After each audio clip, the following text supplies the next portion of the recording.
The principal called saying my daughter hospitalized 5 boys in a fight.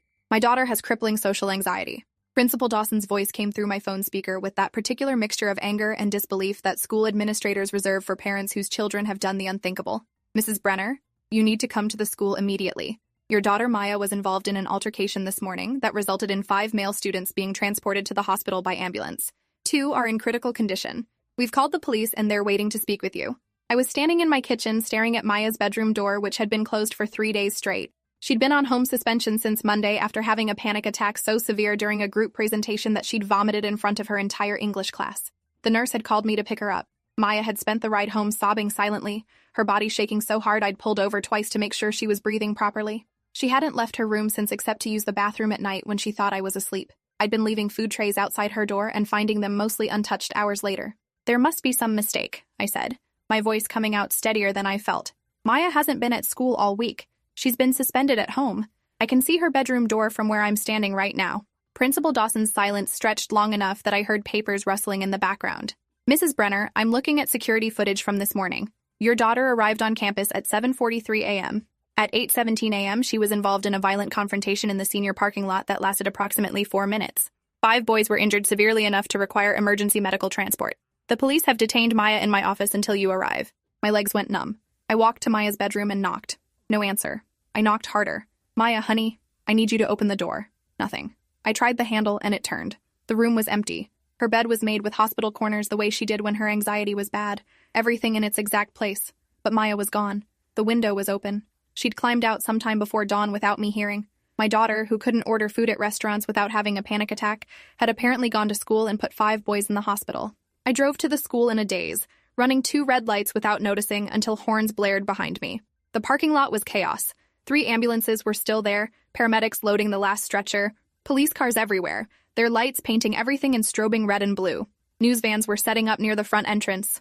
A crowd of students pressed against the building windows, filming everything on their phones. I parked crooked across 2 spaces and ran toward the main entrance, where a uniformed officer stopped me with one hand on his belt. I'm Maya Brenner's mother. They called me. The officer's expression shifted from professional detachment to something harder to read. He spoke into his radio, and moments later, Principal Dawson appeared, his face red and sweating despite the October cold. He led me through hallways that felt too bright, too loud, every sound amplified by my racing heartbeat. We passed crying students being comforted by teachers. I saw blood on the floor near the main entrance, a lot of it, and someone had thrown sawdust over it like this was a butcher shop instead of a school. The principal's office door was closed. Through the window, I could see Maya sitting in a chair facing away from me, her posture absolutely rigid. A female police officer stood nearby taking notes. Principal Dawson opened the door and Maya turned to look at me. Her face was completely blank, no expression at all, like she was looking through me instead of at me. Her clothes were torn. Her knuckles were split and bleeding. There was blood on her shirt that I knew wasn't hers because Maya was sitting perfectly still, not injured, not crying, not having a panic attack despite being surrounded by authority figures and strangers. Mrs. Brenner, this is Detective Yolanda Price. She needs to ask you some questions before we can release Maya into your custody. The detective was a black woman in her 40s with short gray hair and eyes that had seen too much. She gestured for me to sit, but I couldn't make my legs work properly. I stayed standing, gripping the back of the chair. Can you verify your daughter's whereabouts this morning between 6 a.m. and 8 a.m.? She was home. She's been on suspension all week. I thought she was in her bedroom. Detective Price made a note. When did you last physically see Maya? Last night around 9 p.m. when I brought her dinner? She didn't want to talk, so I left the tray outside her door. The detective's pen stopped moving. So you haven't actually laid eyes on your daughter since yesterday evening? And you didn't verify she was in her room this morning? The implication hung in the air. I'd failed at basic parenting. I hadn't checked on my daughter. Hadn't made sure she was safe. Hadn't known she'd climbed out her window and gone to the school she was banned from attending. I looked at Maya and she was staring at her bloody knuckles like they belonged to someone else. Principal Dawson cleared his throat. Mrs. Brenner, I need you to understand the severity of this situation. Your daughter attacked 5 senior boys in the parking lot this morning. Witnesses say she initiated the confrontation. The boys are all on the football team, varsity starters. 3 of them have broken bones. One has a shattered jaw. Another has internal bleeding and might need surgery. I felt my knees buckle. Maya weighed maybe 110 pounds soaking wet. She was 5 feet 3 inches and so thin I could count her ribs when she wore tank tops. She couldn't hurt 5 football players. It was physically impossible. There must be witnesses who saw what really happened. Someone must have attacked her first. Principal Dawson's face got redder. Mrs. Brenner, we have security footage. Multiple angles. Your daughter approached those boys and initiated violence without provocation. She fought like... He paused, searching for words. Like someone with professional training. Maya had never taken a self-defense class in her life. She'd quit Girl Scouts because the camping trips involved too much social interaction. She'd dropped out of swim team because changing in the locker room gave her panic attacks. The idea of her having any kind of combat training was absurd. Detective Price pulled out a tablet and turned it toward me. "I need you to watch this, Mrs. Brenner." The video started with a wide shot of the senior parking lot. I saw 5 large boys in Letterman jackets standing near a truck, laughing about something. Then Maya walked into frame. Even in the grainy footage, I could see how small she looked compared to them.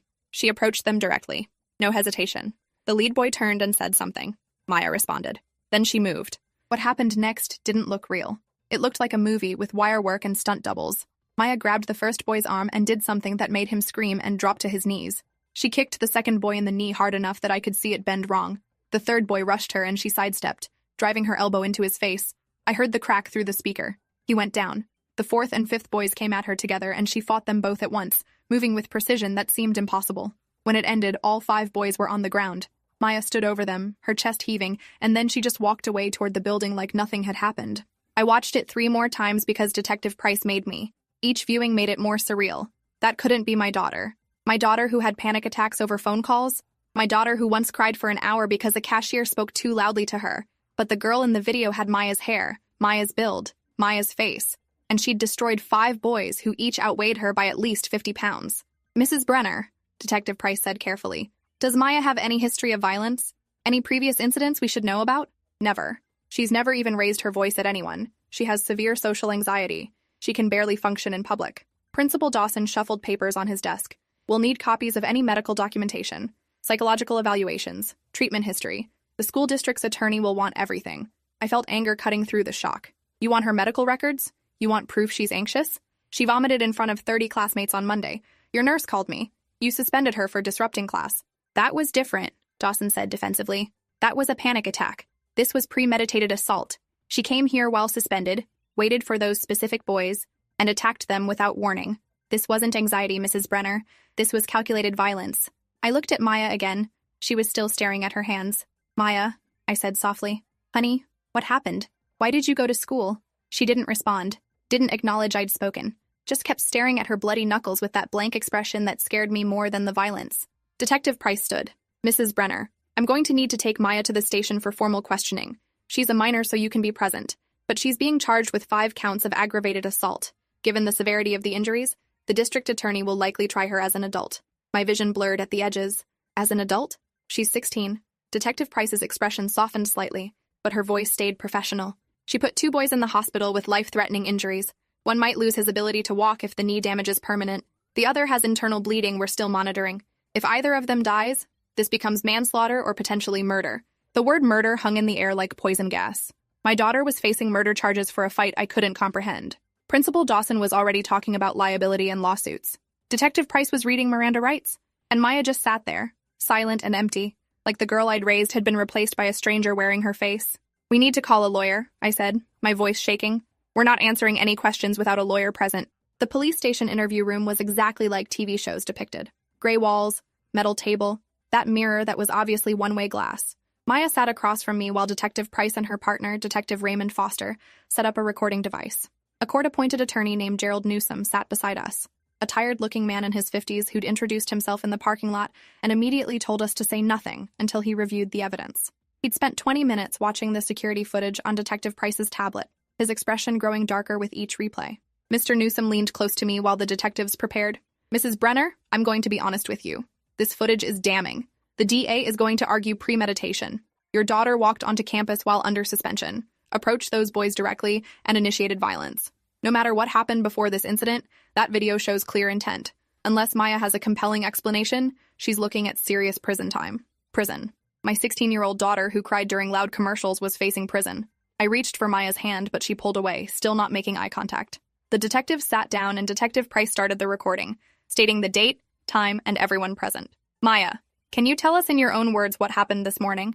Maya's voice when she finally spoke was flat and emotionless, completely unlike her usual soft, hesitant tone. "They deserved it." That was all she said. 3 words that made Mr. Newsom close his eyes in frustration. Detective Foster leaned forward. "Who deserved it, Maya? What did they do?" Maya's jaw clenched. "Everything. They did everything." Detective Price's tone stayed gentle. "Can you be more specific? We need to understand what led to this morning's incident." Maya was quiet for so long I thought she wouldn't answer. Then she started talking, and I realized I didn't know my daughter at all. They've been tormenting me since freshman year. Not just bullying. Worse. They'd follow me home from school. They'd wait outside my house and film me through my bedroom window. They posted videos online of me having panic attacks. Hundreds of videos. Thousands of comments calling me crazy, telling me to kill myself. My hands started shaking. I'd known Maya was being bullied. She'd told me about mean comments and social exclusion. But she'd never mentioned stalking or videos or any of this. "Why didn't you tell me?" I asked, my voice cracking. Maya finally looked at me and her eyes were full of something cold and hard. "I did tell you. Last year when it started. You said I was being too sensitive. You said high school was hard for everyone and I needed to toughen up. You told me to ignore them and they'd get bored." The memory hit me like a physical blow. Maya coming to me crying about boys at school being mean. Me, exhausted from a double shift at the hospital, telling her teenage boys were immature and she shouldn't let them get to her. Me, brushing off her concerns because I was too tired and stressed to really listen. Me, failing her when she'd asked for help. Detective Foster made notes. "Did you report any of this to the school?" Maya laughed, a bitter sound that didn't match her usual personality. "I reported it 17 times. I have emails. I have signed forms. I have meeting notes. Principal Dawson told me there was nothing he could do unless the harassment happened on school property. But they were smart. They did everything off campus. They'd wait for me at the bus stop, follow me to the library, show up at my work. The school said it wasn't their jurisdiction. The police said it was just kids being kids." Detective Price's expression shifted slightly. "You went to the police?" Maya nodded. "Officer Kent at the front desk. Twice. He told me cyberbullying wasn't a crime and I should just block them online. But they kept making new accounts. They had hundreds of followers watching their harassment. It was entertainment for them. Torturing the anxious girl. Making her worse. Filming her breakdown for content. My mind was reeling. Maya had tried to get help and been dismissed by everyone. By the school. By the police. By me. And her anxiety had gotten progressively worse over the past 2 years, while I'd attributed it to teenage hormones and academic stress. I'd increased her therapy appointments and her medication, but never addressed the root cause because I hadn't known the root cause was systematic stalking and harassment that everyone around her had normalized or ignored. Mr. Newsom cleared his throat. "Maya, what specifically happened this morning? Why today?" Maya's blank expression returned. "Because yesterday I saw the video. The one they posted Wednesday night. They broke into our house while my mom was at work. They came into my bedroom and filmed me sleeping. They posted it with a caption about what they'd do to me if I stayed asleep. 3,000 views in 4 hours. Comments describing assault and rape in detail. I felt bile rising in my throat. They'd been in our house, in Maya's bedroom, filming her while she slept. And I'd been at work, completely unaware my daughter was being violated in her own bed." Detective Price was typing rapidly. "Do you still have this video? Can you show us?" Maya pulled out her phone and opened an app. She turned the screen toward them. I watched the detectives' faces change as they viewed whatever was displayed. Detective Foster muttered something under his breath. Detective Price's jaw tightened. "Mrs. Brenner, I need to see your daughter's phone." She handed it over and the detective scrolled through something, her expression growing darker. "There are 37 videos in this folder. All of Maya. All filmed without her knowledge or consent." Mr. Newsom reached for the phone. "May I?" He watched for several minutes, his face going pale. Then he set the phone down carefully. "Detective, my client was acting in self-defense. These videos constitute stalking, harassment, criminal trespass, and potentially conspiracy to commit sexual assault based on those comments. Maya had a reasonable fear for her safety. This changes everything." Detective Price looked skeptical. Self-defense requires imminent threat. These boys weren't actively attacking her this morning. She sought them out. Maya's voice cut through the debate. "I sought them out because they texted me at 6 a.m. saying they were coming back tonight. They said the video was just a preview. They described exactly what they were going to do to me. In detail. With timestamps. They were planning to assault me tonight and film it." "Show us the texts," Detective Foster said. Maya opened her messages. I watched over the detective's shoulder as he read. The messages were explicit and threatening. Graphic descriptions of sexual violence. Photos of our house from different angles. A timeline showing they'd been surveilling our home for weeks. The final message at 5:47 a.m. said, "Tonight, your mom works late on Fridays. We know you'll be alone." My daughter had woken up to text promising she'd be raped and filmed doing it. She'd known I'd be at work and no one would help her because no one had helped her for 2 years. So she'd done what she thought was necessary to protect herself. She'd climbed out her window, gone to school, and eliminated the threat in the only way she knew how. It wasn't legal. It might not even be justified under self-defense law, but I understood why she'd done it. Detective Price took the phone and photographed the messages. "This is evidence of criminal conspiracy. We'll need to bring these boys in for questioning once they're medically cleared. But Maya, you still chose to attack them rather than come to us with this information. Why didn't you call 911? Maya's laugh was hollow. "I called 911 7 months ago when they cornered me behind the grocery store. The operator told me to call back if they actually touched me. They didn't touch me that night. They just surrounded me for 20 minutes describing what they wanted to do, taking pictures, posting them in real time to their followers. When I finally got away and called back, the operator said unless they'd committed assault, there was nothing police could do. So no, detective. I didn't call 911 because I've learned that doesn't help. The silence in the room was suffocating. Every adult present had failed this girl. The school had dismissed her reports. The police had told her there was nothing they could do. I told her to toughen up, and she'd been forced to survive alone while being systematically terrorized for entertainment. Mr. Newsom was making extensive notes. Detective, my client is a victim who took action to prevent an imminent crime. Those texts constitute a credible threat. Under Oregon law, she had reasonable belief she was in danger. Detective Foster shook his head. She had options. She could have stayed home with her doors locked. She could have had her mother stay home from work. She could have gone to a friend's house. Instead, she tracked down 5 boys and assaulted them so severely that 2 are critical. That's not self-defense. That's revenge. Maya's voice stayed flat. It wasn't revenge. It was elimination of threat. They told me they were coming tonight. They've been escalating for months. The videos, the stalking, breaking into my house, the texts describing assault. I had evidence they were planning to hurt me. I protected myself the only way I knew would work. But you didn't just defend yourself, Detective Price said carefully. You attacked them with enough force to cause permanent injury. Maya met her eyes. Yes, because I needed them to understand they couldn't hurt me anymore.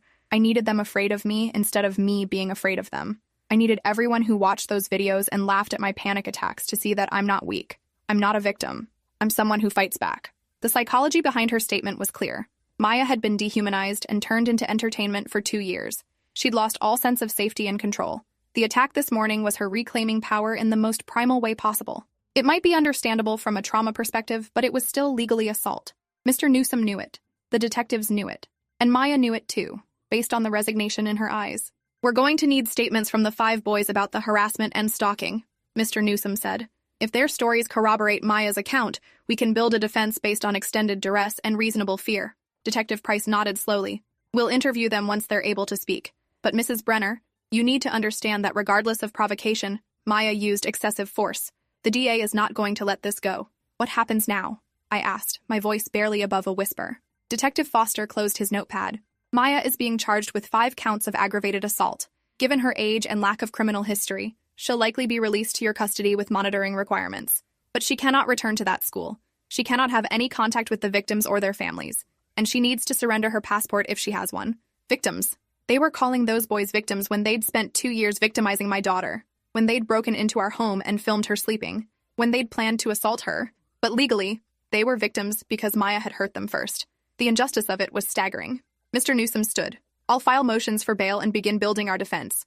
Mrs. Brenner, I need you to gather every piece of evidence you have. Phone records, therapy notes, school emails, anything that documents the harassment. We left the police station 3 hours later. Maya was released into my custody with an ankle monitor and strict orders not to leave our property except for approved appointments. The media was waiting outside, cameras and microphones thrust in our faces. Questions shouted over each other. Is it true your daughter put 5 boys in critical condition? Was this gang-related? Does she have a history of violence? I shielded Maya and pushed through to our car. She climbed in and stared straight ahead while I drove home in silence. The house felt different knowing those boys had been inside, knowing they'd violated Maya's most private space. I checked every lock twice and wedged chairs under the door handles. Maya went straight to her room without speaking. I stood outside her door trying to think of something to say that would help. Nothing came. I'd already said too much wrong over the past 2 years. What could I possibly say now that would matter? My phone started ringing. My sister Diane, then my mother, then Maya's school counselor, then reporters who'd somehow gotten my number. I turned off my phone and sat in the kitchen drinking coffee that had gone cold hours ago. The local news played on the laptop. They'd gotten security footage somehow, showing it in slow motion with expert commentary. A self-defense instructor explained that Maya's techniques showed advanced training. A psychologist speculated about antisocial personality disorder. A former prosecutor said Maya would likely serve time as an adult given the severity of injuries. None of them mentioned the harassment, the stalking, the videos, the rape threats.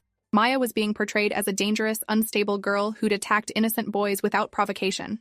The boys were being described as honor students and star athletes. One of them, Austin Vance, was being recruited by Division I schools for football. Another, Cameron Webb, had a full scholarship to Oregon State. Their futures were being destroyed by this violent girl who couldn't control her emotions. That was the narrative taking shape. I opened Maya's laptop to look for the evidence Mr. Newsom needed. Her email was already open. I knew I shouldn't snoop, but we needed documentation. The first folder I found was labeled Evidence and contained hundreds of files.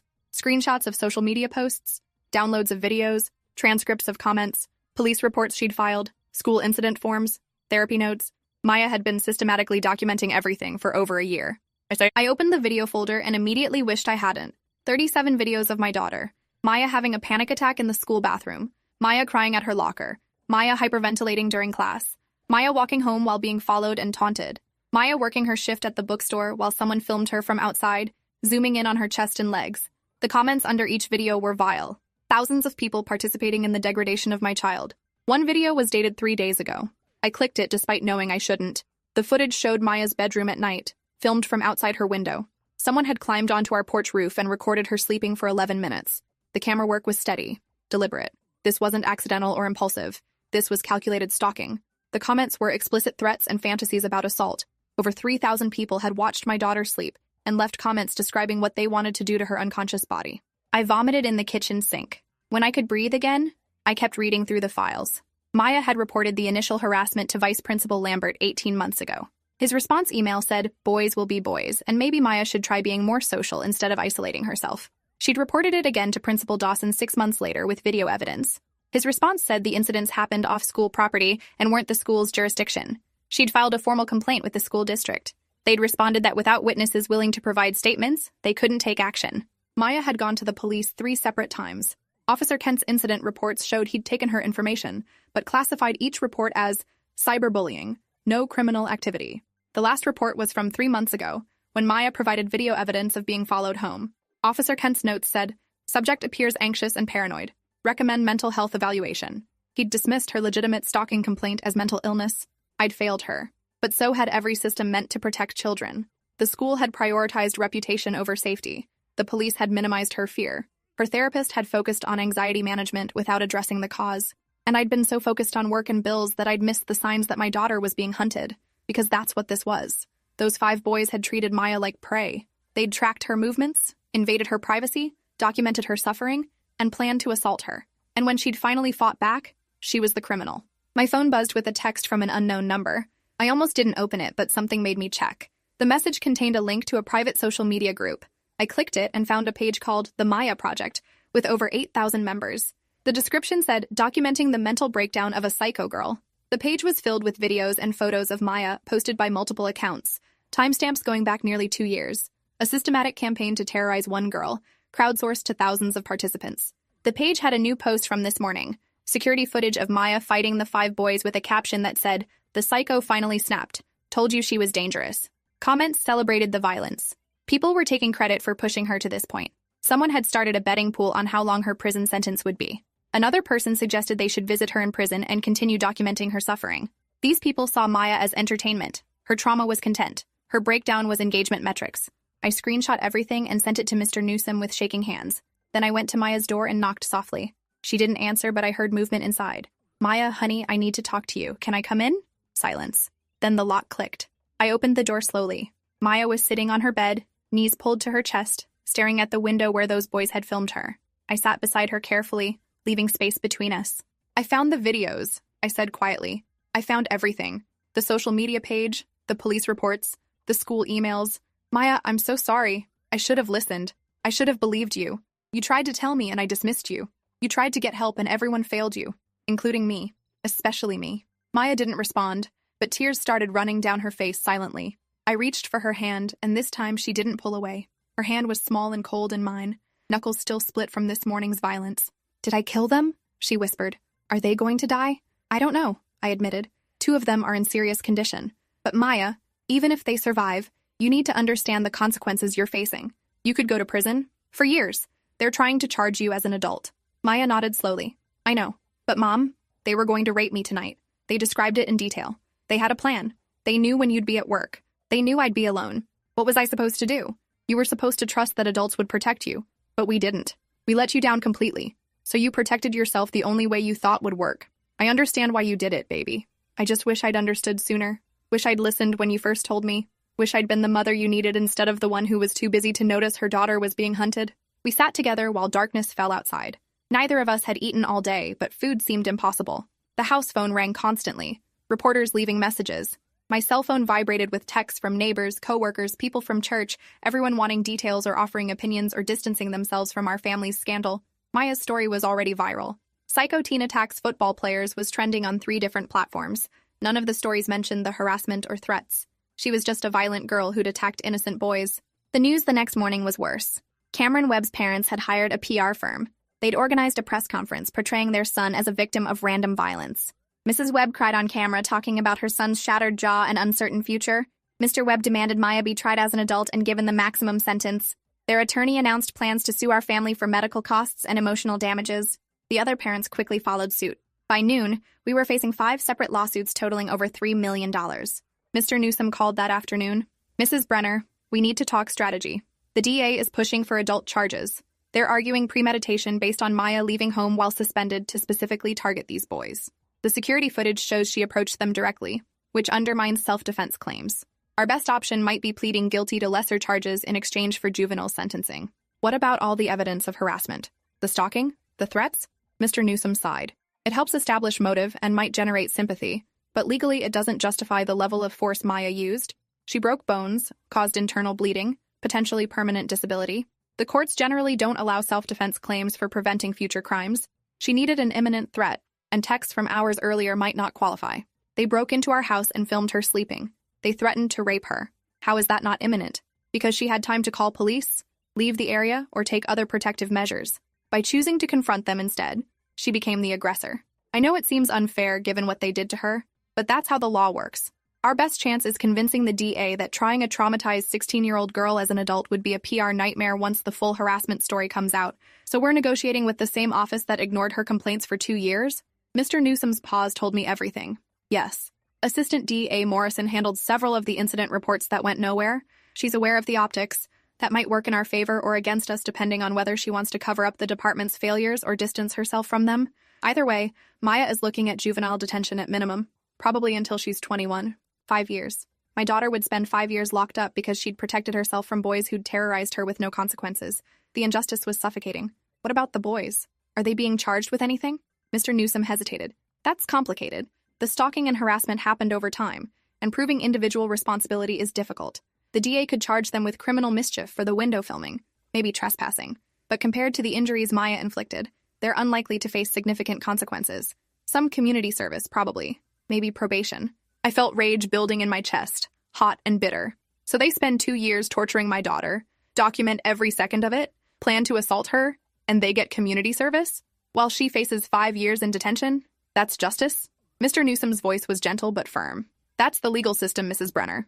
I don't make the rules. I just try to work within them to get the best outcome for my clients. Right now, the best outcome is keeping Maya out of adult prison. Everything else is secondary. The preliminary hearing was scheduled for the following week. In the meantime, Maya remained under house arrest with the ankle monitor. She couldn't go back to school, couldn't leave our property, couldn't see her few friends. She spent days in her room while I worked from home, taking leave from the hospital to be present. We existed in a strange limbo, waiting for legal proceedings that would determine her future. On the 3rd day, Detective Price called. Mrs. Brenner, I need you to come to the station. We've made some discoveries that complicate the case. I left Maya with my sister Diane and drove downtown.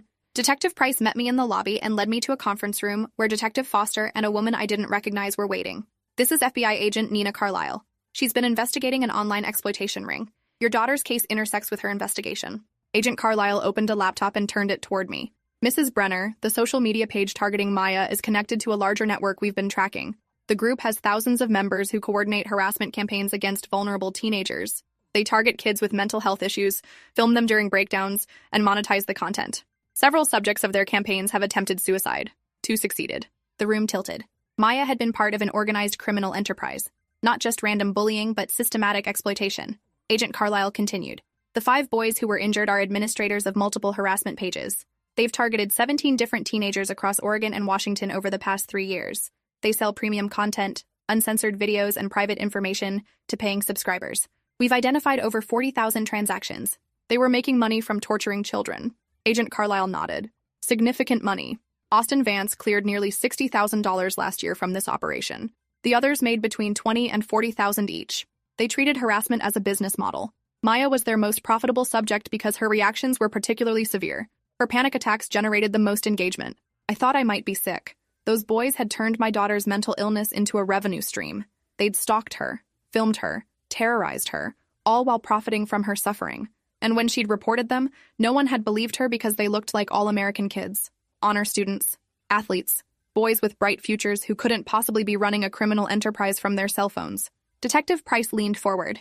This changes Maya's case significantly. We're bringing federal charges against all 5 boys for conspiracy, wire fraud, and sexual exploitation of minors. Several of their videos featured girls under 18 in compromising situations. That's production and distribution of child pornography. They're looking at federal prison time regardless of their injuries. What about Maya? Agent Carlisle's expression was carefully neutral. Her situation is complicated. She committed assault regardless of provocation. But the U.S. Attorney's Office is willing to recommend juvenile sentencing and reduce charges in exchange for her cooperation in the federal case. She can provide victim testimony that strengthens our prosecution. So she testifies against them and gets a lighter sentence? Essentially, yes. But Mrs. Brenner, you need to understand what cooperation means. Maya will have to detail everything they did to her. In court. On the record. It will be public. Reporters will cover it. Those videos will be entered as evidence. Your daughter's trauma will be dissected by defense attorneys and consumed by the public. It will be brutal. More brutal than 5 years in detention? Agent Carlisle met my eyes. Different kind of brutal. But potentially, yes, it could be worse psychologically. Maya will have to relive her victimization repeatedly through interviews, depositions, and trial testimony. She'll be cross-examined by lawyers trying to discredit her. The defense will argue she's mentally unstable and her testimony is unreliable. They'll use her anxiety diagnosis against her. I understood what she was saying. Maya could trade physical incarceration for psychological torture. She could be free but publicly destroyed, or she could refuse to cooperate and face adult prosecution for assault. Neither option was good. Both would damage her permanently, but at least cooperation offered a chance at some form of justice for what had been done to her. I need to talk to Maya, I said. She needs to make this decision herself. We drove home in silence. Diane had made dinner that nobody ate. Maya sat at the kitchen table picking at pasta while I explained the FBI's offer. When I finished, she was quiet for a long time. Then she looked at me with eyes that seemed decades older than 16. If I testify, do those videos get taken down? Agent Carlisle said they'd be removed from public platforms as part of the criminal case. Maya nodded slowly. And the other kids they targeted? Do they get justice too? That's the goal. The FBI is building cases against the entire network. Your testimony could help protect other victims. Maya pushed her plate away. Then I'll do it. I don't care if it's hard. I don't care if people know what happened to me. Those boys need to face consequences for what they've done. Not just to me, but to everyone. The federal case moved faster than I expected. Within 2 weeks, all 5 boys had been arrested on federal charges. Their homes were searched, computers and phones seized. The evidence was overwhelming. Agent Carlisle's team found extensive records of their operation. Spreadsheets tracking revenue, customer databases, communication logs coordinating harassment. They'd treated stalking like a business with strategies, metrics, and profit margins. The local news coverage shifted dramatically once federal charges were announced. Suddenly, reporters were investigating how these boys had operated for years without detection. The school district faced scrutiny for dismissing harassment reports. Police Chief Donovan had to answer questions about why Officer Kent had classified stalking as mental health issues. The narrative began changing from violent girl attacks innocent boys to exploitation ring targeted vulnerable teens. Maya's assault charges were reduced to reckless endangerment as part of the cooperation agreement. She pled guilty and received 18 months in juvenile detention with possibility of early release for good behavior. It was still prison, still time stolen from her teenage years, but it was better than 5 years as an adult. The judge acknowledged the provocation and trauma, but said Maya's violence couldn't be excused even with context. The boys faced federal trial 6 months later. Maya testified for 3 days, describing in clinical detail how they'd stalked her, filmed her, profited from her suffering. She explained how she'd reported them repeatedly and been dismissed, how she'd tried to protect herself through official channels but been told she was paranoid or oversensitive, how she'd finally fought back when they'd threatened to rape her and no authority would intervene. The defense attorneys tried to destroy her on cross-examination. They brought up her anxiety diagnosis, suggesting her perception was distorted by mental illness. They questioned why she'd gone to school instead of staying home if she was truly afraid. They implied she'd wanted an excuse to hurt these boys who'd rejected her romantically. Maya remained calm through all of it, answering each question with the same flat affect she'd shown in Principal Dawson's office. The jury saw through the defense's tactics. The evidence was too overwhelming. Thousands of videos, financial records proving profit motive, testimony from other victims who'd been targeted, chat logs planning the assault on Maya. The boys were convicted on all federal counts. Austin Vance got 12 years. Cameron Webb got 10. The others got between 7 and 9 years each. They'd served time in federal prison, their futures destroyed just as they'd tried to destroy Maya's. The civil lawsuits against our family were dismissed once the criminal convictions came down. The boys' parents couldn't sue for injuries their son sustained while committing federal crimes. We were financially devastated by legal fees, but at least not bankrupt from damages. The school district settled with Maya for undisclosed terms, admitting no wrongdoing but paying enough to cover her therapy and education costs going forward. Maya served 11 months before being released on good behavior. She'd completed her GED inside and started college courses online. When she came home, she was different. Quieter somehow, but also more solid. The fragile, anxious girl had been replaced by someone harder, someone who'd survived things that would have broken most people. Her anxiety remained, but she'd learned to function with it rather than being paralyzed by it. She started speaking at schools and conferences about cyberbullying and online exploitation. She worked with Agent Carlisle's team to identify other victims and dismantle harassment networks. The girl who couldn't order food without panicking now stood in front of hundreds of people sharing her story. She'd transformed her trauma into purpose, her victimization into advocacy. 3 years after the fight that changed everything, Maya stood on stage at a state education conference explaining how schools could better protect vulnerable students. She described the warning signs educators missed, the systems that failed her, the reforms that could prevent other children from being hunted the way she'd been. She spoke without notes, her voice steady, her message clear, believing children when they ask for help might save their lives. In the audience, I watched my daughter command attention and respect in a way teenage Maya never could have imagined, and realized she'd become exactly the kind of strong person I'd once foolishly told her to be, just not in any way either of us expected. Thanks for watching till the end. Make sure to subscribe and like to not miss the next story.